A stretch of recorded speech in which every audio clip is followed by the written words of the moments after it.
მოგესალმებით სულ, ვისაც ნაპოლეონი გიყვართ, მინდა დღეს წარმოგიდგინოთ მისი პირვანდელი ვერსია, სახელწოდებით მილფეი. ეხლა კი სანამ სამზადისს დავიწყებთ, გეტყვით, რომ ყველა პროდუქტი მოვიმარგე ორ ნაბიჯში. პირველ რიგში სამუშაო მაგიდა დავფრთხილოთ, მოვათოსოთ 1 კილოიანი ფენოვანი ცომი.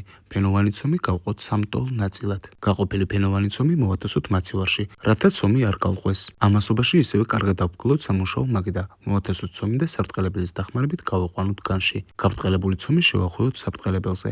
შემდგომში მოვიტანოთ ლანგარზე და აუცილებლად კარგად დავჩხვლიტოთ. ცომის ზედაპირზე მოვათოსოთ ბადე ლანგარი, გამოვასხოთ 200 გრადუსზე 15 წუთის განმავლობაში. 15 წუთის შემდგომ ნახევრად გამომცხვარი ფენოვანი ცომი ამოვატრიალოთ და შემდგომში მოვათოსოთ ისევე ლანგარზე. ზედაპირზე მოვაყაროთ თხელი ფენას შაქრის პუდრა, გამოვასხოთ 220 გრადუსზე ზედა-ქვედაწვის რეჟიმით დაახლოებით 5 წუთის განმავლობაში. პარალელურად მოვამზადოთ მოხარშული კრემი. კრემისათვის დაგვჭირდება კვერცხი. კვერცხი მოხმარებამდე გავრეცხოთ და მოვათოსოთ თაში. დავუმატოთ შაქარი და ვანილინი. ავთქვიფოთ ყველაფერი სათქვაფის დახმარებით. ეხლა კი დაგვჭირდება უმაღლესი ხარისხის ფქვილი. ფქვილი მოხმარებამდე აუცილებელია გაიცრას. შემდგომში კი სათქვაფის დახმარებით კარგად გადაურიოთ.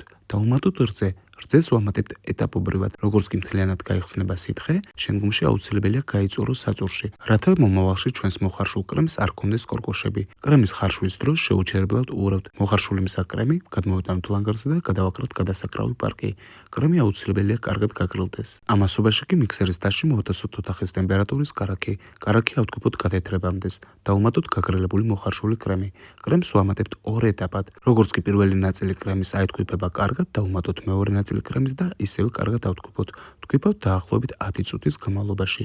მზა მოხარშული კრემი გადმოვიტანოთ საკონდიტრო მარაში და დროებით გადავდოთ. ამასობაში კი მილფეის ფირფიტებს ჩამოვაჭრათ გვერდები, რათა თანაბრად სწორი იყოს ყველა მხრიდან. ფირფიტების ზედაპირზე მოვათოსოთ მოხარშული კრემი. გადავანაწილოთ თანაბრად შპატულიას დახმარებით. მოვათოსოთ მეორე ფირფიტა, ცოტაოდენად ხელის დახმარებით დავპრესოთ და ასევე მოვათოსოთ მეორე ფირფიტის ზედაპირზე კრემი. კვლავაც ანალოგიურად ვიმეორებთ. საბოლოოდ მოვათოსოთ მესამე ფირფიტა. დავპრესოთ და ზედაპირზე მოვათოსოთ თაბახის ფურცელი. თაბახის ფურცელის ზედაპირზე კი მოვაყაროთ შაქრის პუდრა. საბოლოოდ კი აი ესეთი არაჩვეულებრივი ვიზუალის მილფეი გამოგვივიდა.